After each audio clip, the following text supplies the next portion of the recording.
अब हम उन मुख्य केंद्रों को देखते हैं जहां पर विद्रोह हुआ था और उस जगह पर उस विद्रोह का नेतृत्व किसने किया था और उस विद्रोह को किस अंग्रेज अधिकारी ने दबाया था। शुरू हम दिल्ली से करते हैं। आप भी अपने मेरे साथ नोट करते रहिएगा। दिल्ली, आपको पता ही है दिल्ली के अंदर जो विद्रोह का नेतृत्व किया था वो किसने किया था? बहादुर शाह जफर ने। तो यहां पर हम लिखेंगे बहादुर शाह जफर, बहादुर शाह जफर, और इसके साथ इनके सेनापति थे बख्त खान।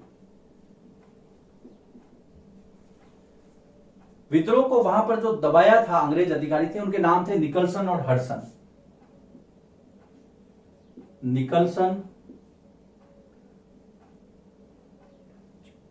निकलसन और हडसन, ये दोनों दिल्ली के अंदर इन्होंने विद्रोह को दबाया था। आप हेडिंग दे देना, मैंने नहीं लिखा है, स्थान लिख देना, शासक लिख देना और अंग्रेज अधिकारी जिसने विद्रोह को दबाया। बरेली के अंदर, जगह का नाम दिल्ली और बरेली तो आसपास ही है। बरेली के अंदर बख्त खान ने विद्रोह का नेतृत्व किया था और विद्रोह को दबाने वाले सेम यही है, निकलसन और हडसन। वापस लिख दीजिए। मतलब दिल्ली और बरेली का हिसाब किताब हो गया। बहादुर शाह जफर मुगल सम्राट तत्कालीन और बख्त खान उनके सेनापति। अब हम आगे चलते हैं, हम सीधा चलते हैं अब कानपुर में। कानपुर में नाना साहब जिसको मैंने बताया था दोंदूपंत और उनके सेनापति तांतिया तोपे। कानपुर,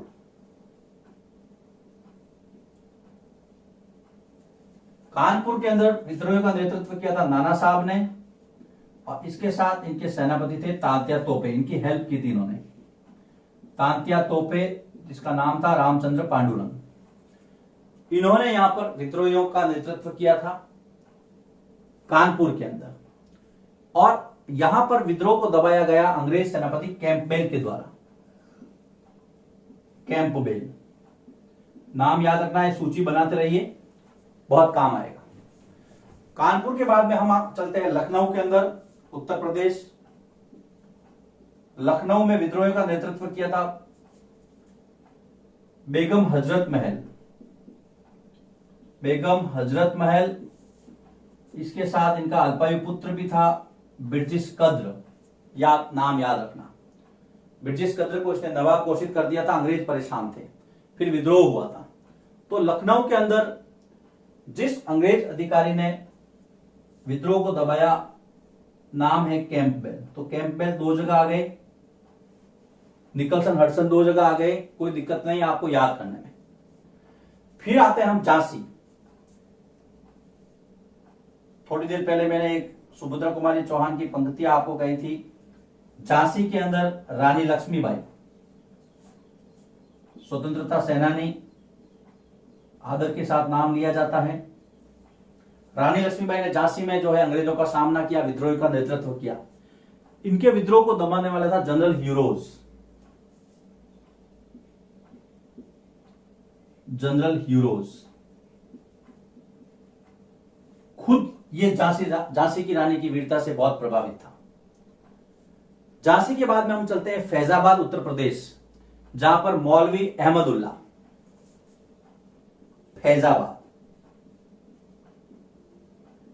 फैजाबाद में विद्रोह का नेतृत्व किया था मौलवी अहमदुल्ला ने। मौलवी अहमदुल्ला, नाम याद रखना आप मौलवी साहब का। फैजाबाद, मौलवी Ahmadullah, general Renard. General Renard ने वहां पर इस विद्रोह को दबाया था।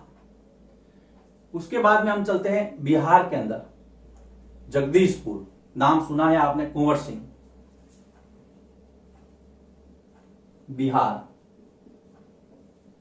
बिहार में जगह का नाम है जगदीशपुर और जगदीशपुर में महान स्वतंत्रता सेनानी कुंवर सिंह, इन्होंने नेतृत्व किया था, विद्रोहियों का नेतृत्व करने वाले। इसके विद्रोह को दबाया था मेजर विलियम टेलर ने। मेजर विलियम टेलर, ये सब नाम आपको याद रखना है, लिस्ट बना करके बहुत काम आएंगे आगे। दिल्ली हो गया, बरेली हो गया, कानपुर, लखनऊ, झांसी, फैजाबाद, बिहार का जगदीशपुर, कुंवर सिंह जहां पे नेतृत्व कर रहे थे। एक नाम और ऐड है सिलेबस के अंदर, मध्य भारत में, जिसको आजकल आप मध्य प्रदेश कहते हैं, मैं यहां लिख देता हूं मध्य भारत। अवंतीबाई लोधी, झांसी की रानी की तरह ही अंग्रेजों का सामना किया, अवंतीबाई लोधी। तो ये महान क्रांतिकारी थे और उनसे जुड़े हुए स्थान और उनसे जुड़े हुए अंग्रेज अधिकारी, यहां पर मैंने नाम नहीं लिखा है, कोई बात नहीं, यह आपको ध्यान में रखना है। क्रम लगा देना है आपको, 1 से लगा करके 8 तक।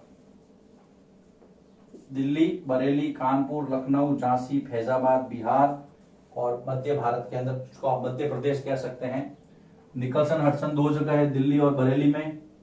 कैम्पबेल आपके हैं नाना साहब के साथ, और बेगम हजरत महल के विद्रोह को दबाने के लिए कानपुर, लखनऊ में। झांसी में आपको पता ही है, हीरोज हैं, रेनाड फैजाबाद में, और बिहार के अंदर टेलर है, विलियम टेलर।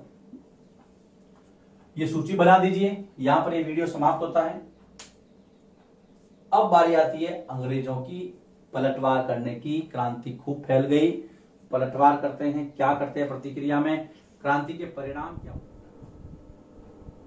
अब ये टॉपिक आगे बढ़ता है, कंपनी का पलटवार या विद्रोह का दमन। अब ईस्ट इंडिया कंपनी विद्रोह को कैसे दबाती है, स्टेप बाय स्टेप हम चलेंगे। हमने देखा था कि किस व्यक्ति ने कहां पर विद्रोहियों का नेतृत्व किया था और किस अंग्रेज अधिकारी ने विद्रोह को दबाया था। लेकिन अब हम इसको डेट टू डेट या ये कहिए प्लेस टू प्लेस पढ़ रहे हैं। सितंबर 1857 दिल्ली पर अंग्रेजों ने वापस कब्जा कर लिया था। देखिए इसको, सबसे पहले हम दिल्ली की बात करते हैं जहां पे बहादुर शाह जफर थे। तो सितंबर 57 के अंदर, सितंबर 1857 में क्या हुआ, दिल्ली पर पुनः अंग्रेजों का कब्जा हो गया। दिल्ली पर कंपनी का पुनः कब्जा हो गया। तो फिर बहादुर शाह जफर के साथ क्या हुआ, यह प्रश्न आता है, कई बार आता है। बहादुर शाह जफर के दोनों बेटों को उनकी नजरों के सामने गोली मार दी गई। बहादुर शाह जफर के दोनों पुत्रों को गोली मारकर हत्या कर दी गई, अंग्रेजों के द्वारा को गोली मार दी गई। बहादुर शाह जफर और उनकी पत्नी जीनत महल को रंगून भेज दिया गया। बहादुर शाह, ये बहादुर शाह द्वितीय था ना, मुगल सम्राट। बहादुर शाह जफर द्वितीय, बहादुर शाह द्वितीय तथा उनकी पत्नी जीनत महल को, याद रखना नाम, कई बार पूछते हैं। उनकी पत्नी जीनत महल को रंगून, जो कि म्यांमार में है, बर्मा पुराना नाम, रंगून की जेल में भेज दिया गया। रंगून की जेल में भेज दिया गया। बहादुर शाह द्वितीय की 1862 में मृत्यु हो गई, रंगून में ही। बहादुर शाह द्वितीय की अर्थात जफर की 1862 में, 1862 में वहीं पर मृत्यु हो गई और वहीं उनको दफना दिया गया। यहां पर बहादुर शाह का किस्सा समाप्त हो जाता है। अब हम दूसरे स्थानों की रुख करते हैं। लखनऊ के साथ क्या हुआ? मार्च 1858 में लखनऊ और जून 1858 में झांसी अंग्रेजों के कब्जों में आ गया। तो मार्च 1858 में लखनऊ, जहां पर बेगम हजरत महल और जून 1858 में। समय याद रखना है आपको, मार्च और जून। जून 1858 में झांसी पर अंग्रेजों का कब्जा हो गया। यहां पर झांसी की रानी लक्ष्मीबाई वीरगति को प्राप्त हुई। झांसी पर अंग्रेजों का कब्जा। देखिए धीरे धीरे एक एक स्थान पर अंग्रेज वापिस कैसे काबिज हो जाते हैं, वापिस कैसे अपना कब्जा कर लेते हैं। अब ये तो हो गया, कुछ स्थान थे जो आपके सिलेबस में दिए हैं, वो मैंने आपको बता दी। सिलेबस को कवर करना जरूरी है। अब हम आगे बढ़ते हैं, लेकिन आगे बढ़ने से पहले इस चीज को देखिए आप। सितंबर 1857 दिल्ली पर अंग्रेजों का कब्जा। बहादुर शाह जफर के दोनों बेटों को उनके नजरों के सामने गोली मार दी गई।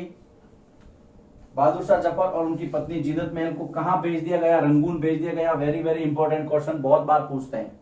1862 में बहादुर शाह की वहां पर मृत्यु हो जाती है। फिर मार्च 58 में लखनऊ और जून 58 में झांसी पर अंग्रेजों का कब्जा होता है। यहां पर लक्ष्मीबाई वीरगति को प्राप्त हो जाते हैं। ये कुछ राजा थे। अब हम बात करते हैं भूस्वामियों की या जमींदारों की, जागीरदारों की। उनको अंग्रेजों ने वापस अपने कब्जे में लेने के लिए क्या नीति अपनाई, लिखिए इसको, उसके बाद में मैं आगे बढ़ता हूं। अब इस विद्रोह में जो भूस्वामी अंग्रेजों के खिलाफ थे, उनके प्रति अंग्रेजों ने क्या नीति अपनाई? सबसे पहले तो उनके लिए उन्होंने इनामों का ऐलान किया कि भाई वापिस आ जाओ, कोई तुम्हें कुछ नहीं कहेगा, प्लीज कम बैक। तो बागी भूस्वामियों के लिए अंग्रेजों ने क्या किया? सबसे पहले तो इनामों का ऐलान किया जिससे वो वापिस आ जाए अंग्रेजों के पास, और उनके प्रति इनामों का ऐलान किया। उनके प्रति जो है अपनी स्वामी भक्ति प्रदर्शित करें। सबसे पहली चीज कि आ जाओ, तुम्हें कोई कुछ नहीं कहेगा। फिर उसके बाद में भूस्वामियों को विश्वास दिलाया कि जमीन पर उनके जो ट्रेडिशनल राइट है, परंपरागत अधिकार बने रहेंगे। दूसरा, भूस्वामियों को यह विश्वास दिलाया,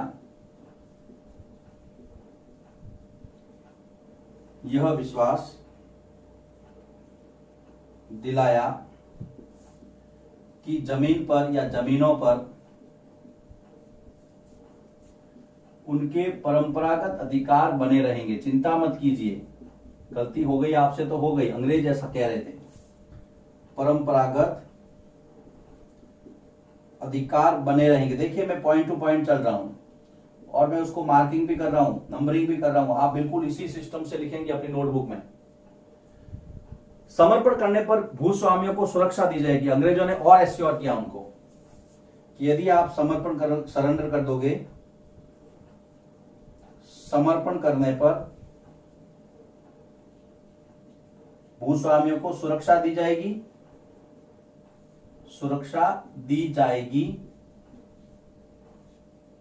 और क्या होगा? जमीनों पर उनके दावों को मान्यता दी जाएगी। ये तो परंपरागत आप पूछते नहीं, लेकिन यहां पर जो जमीनें उनके पास थी, दूसरी भी जमीनों पर उनके दावों को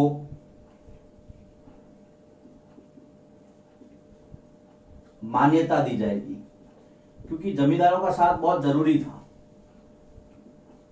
जमींदारों की जो डीलिंग थी वो सीधी जनता के साथ थी, जनता का विश्वास उनके साथ जुड़ा हुआ भी था। तो अंग्रेज ये नहीं चाहते थे कि ये तबका वहां से छूट जाए, उनके हाथों से चला जाए। इसलिए आप देखिए वापिस इनामों का ऐलान किया। ये प्रश्न भी अभ्यास का ध्यान रखना। भूस्वामियों को विश्वास दिलाया कि जमीनों पर उनके जो परंपरागत अधिकार है वो बने रहेंगे, समर्पण करेंगे तो उनका सुरक्षा भी देंगे, और जो उनके दावे हैं उसको मान्यता मिलेगी उनकी जमीनों पर। ये कुछ टॉपिक थे जो आपकी किताब में इस चैप्टर से रिलेटेड है। अब हम अंतिम पड़ाव की ओर बढ़ते हैं। क्रांति का परिणाम क्या रहा? कारण पढ़ लिया हमने, घटनाएं पढ़ ली, लेकिन क्रांति का समापन कहां हुआ? क्या परिणाम थे? अंग्रेजों ने, प्रश्न है सीधा सीधा कि क्रांति के बाद में अंग्रेजों ने अपनी नीतियां किस तरह से बदली, वो सीधा परिणाम क्यों इंगित कर रहे हैं। तो मैं यहां से लेता हूं इस 1857 की क्रांति के क्या परिणाम रहे। हालांकि क्रांति सफल नहीं थी, पूर्ण रूप से सफल नहीं थी, पूर्णतः सफल नहीं थी। आप कह सकते हैं सफल तो थी लेकिन पूर्णतः सफल नहीं थी, पूर्णतः सफल नहीं, इस बात को ध्यान रखना। अब देखिए सबसे पहला परिणाम, बहुत महत्वपूर्ण बिंदु पर चर्चा करने जा रहा हूं मैं। भारत का शासन कंपनी के हाथों से निकल करके ब्रिटिश सरकार के हाथ में चला गया। सबसे महत्वपूर्ण परिणाम निकला, पहला सबसे महत्वपूर्ण, याद रखना है आपको। भारत का शासन, अब तक ईस्ट इंडिया कंपनी चला रही थी, प्राइवेट कंपनी थी। भारत का शासन कंपनी के हाथों से, कंपनी के हाथों से ब्रिटिश सरकार, जिसको कहीं कहीं क्राउन, ताज या महारानी कहा गया है, ब्रिटिश हुकूमत, जिसको आप क्राउन या ताज भी लिख सकते हैं, ब्रिटेन की महारानी, ब्रिटिश सरकार के पास चला गया। ब्रिटेन की सरकार ने कहा कंपनी को कि आप व्यापार करो, मजे करो, अब आपका काम नहीं, अब हम शासन करेंगे, भारतीय लोगों के साथ जो डीलिंग है वो हम करेंगे। दूसरा, गवर्नर जनरल का पदनाम, गवर्नर जनरल नाम की पोस्ट खत्म हो गई, अब उस पोस्ट का नाम चेंज हो गया। गवर्नर जनरल का पदनाम वायसराय कर दिया गया। बहुत महत्वपूर्ण निर्णय था ये। वायसराय, वायसराय का मतलब क्या होता है? वायसराय का मतलब होता है ब्रिटेन की महारानी का प्रतिनिधि। वायसराय ब्रिटेन की महारानी का प्रतिनिधि।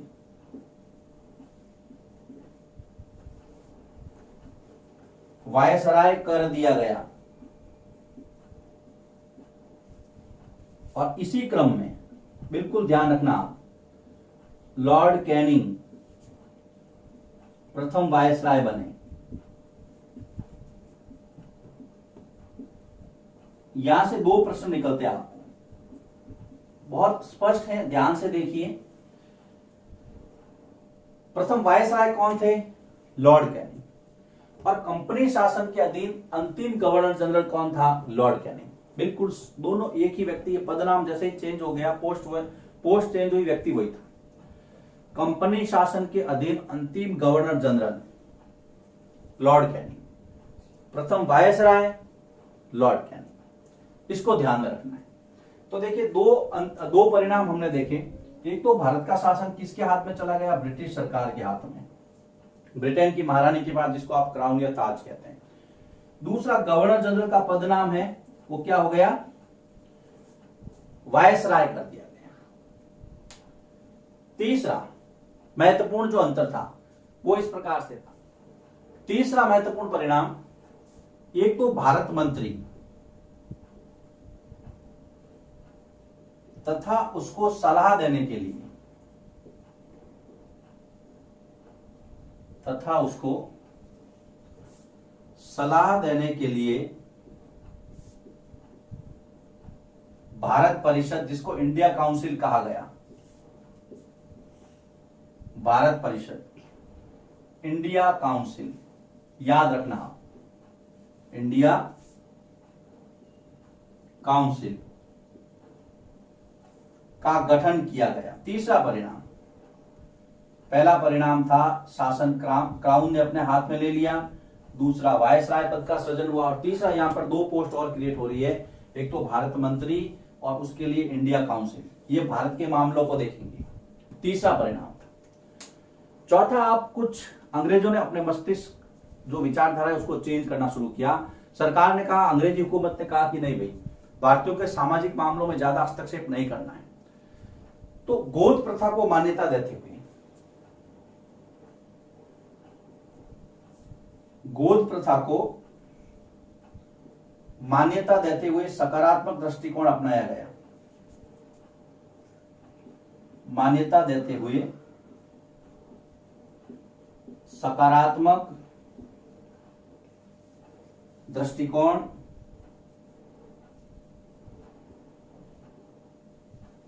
अपनाया गया। ध्यान रखेंगे आप, याद रखना है। ये चौथा महत्वपूर्ण परिणाम था। सीधा सीधा प्रश्न आता है, गोद प्रथा को यहां पर मान्यता मिल गई है। अब देखिए सेना में कुछ बदलाव होता है। क्योंकि सेना ने महत्वपूर्ण रोल अदा किया था, इसलिए अंग्रेज अब सावचेत थे। उन्होंने कहा नहीं भाई, अब चेंज तो करना पड़ेगा। सेना में क्या बदलाव? अंग्रेजों ने सेना में बदलाव करते हुए सेना में अवध, बिहार, मध्य भारत, दक्षिण भारत, यहां के लोगों पर अब उनको विश्वास नहीं था, सैनिकों पर, क्योंकि ज्यादातर जो इनका रोल था क्रांति के अंदर, अवध, बिहार, मध्य भारत, दक्षिण भारत की बजाय दक्षिण भारत की जगह गोरखा, पठान, सिख तथा यूरोपीय सैनिकों का अनुपात बढ़ाया गया। ध्यान रखना इस चीज को, किसका अनुपात घटा और किसका अनुपात बढ़ा, किनको ज्यादा संख्या में आप भर्ती करने लगे, इस बात का आपको ध्यान रखना है। अनुपात बढ़ाया गया, बिल्कुल पॉइंट टू पॉइंट चल रहे हैं हम। इनकी जगह पे गोरखा, पठान, सिख और यूरोपीय सैनिक, सीधा सीधा लिखना है, कहीं कोई फॉर्मूला ही नहीं है, बस समझना है और आगे बढ़ते रहना है। अब देखिए 1857 की क्रांति में जो नेतृत्व था वो बहादुर शाह जफर के पास था और वो थे मुस्लिम।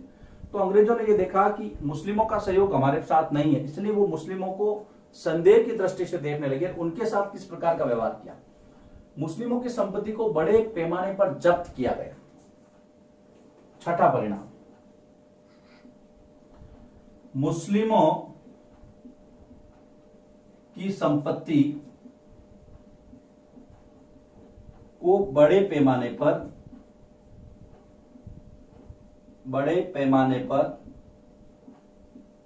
जब्त किया गया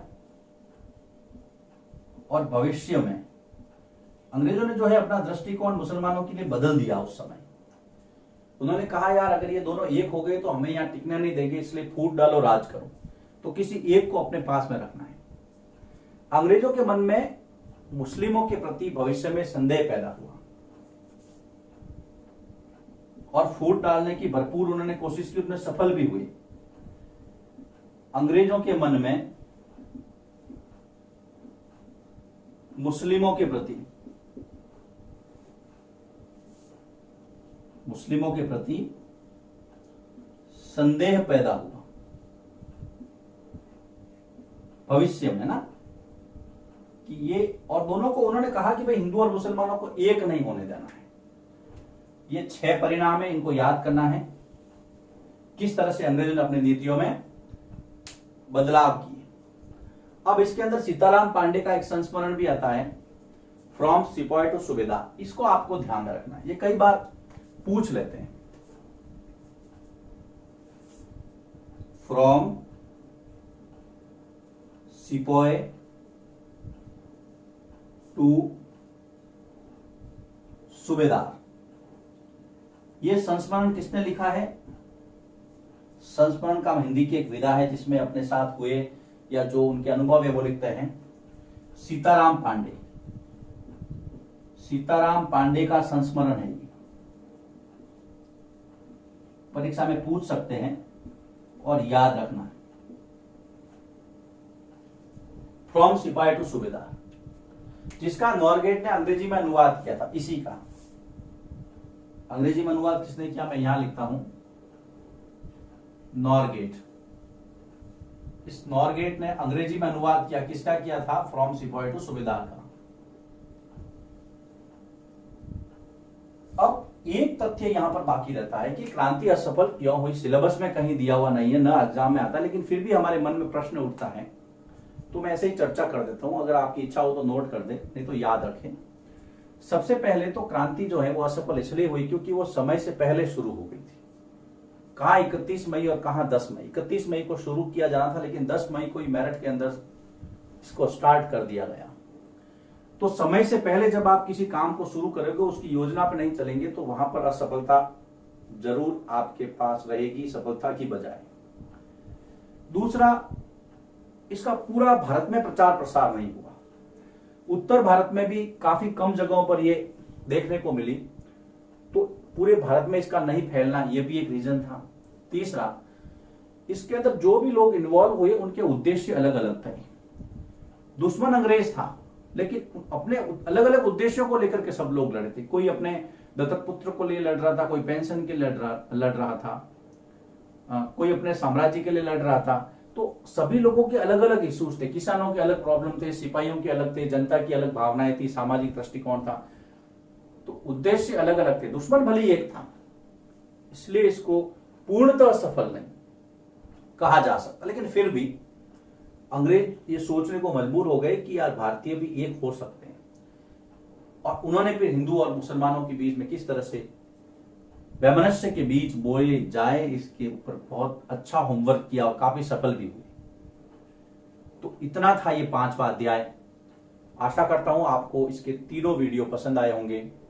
अगले वीडियो में फिर से मुलाकात होगी। इस पाठ के, इस अध्याय के सारे अभ्यास के प्रश्न आपको करने हैं, सारे नोट्स बनाने हैं और एग्जाम के लिए इसको तैयार करना है।